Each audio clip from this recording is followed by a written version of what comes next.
Hello বন্ধুরা, family আড্ডায় তোমাদের সবাইকে স্বাগত। বন্ধুরা, আজকে আমি করব ইলিশ ভাপা। তো একটু আলাদা রকমভাবে করব। আশা করি তোমাদের খুবই ভালো লাগবে। সম্পূর্ণ ভিডিওটি দেখো। অবশ্যই চেষ্টা করব সম্পূর্ণ ভিডিওটা দেওয়ার।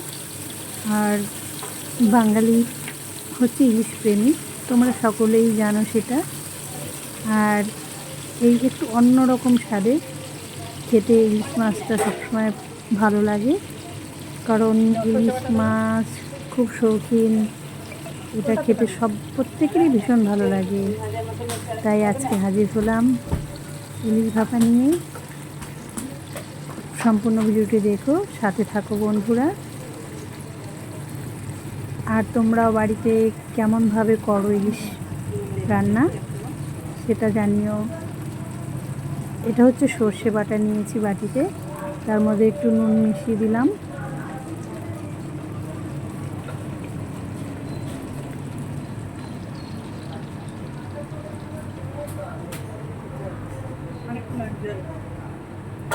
খানিকটা পরিমাণ জল দিতে হবে, তবে না হলে তো সেদ্ধ হবে না।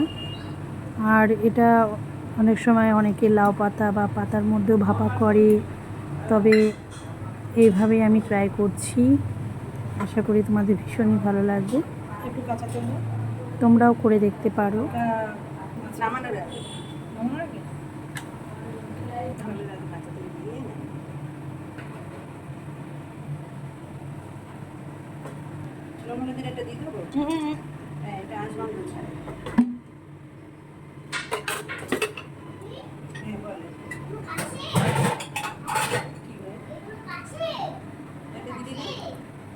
ঝাল হবে না তো।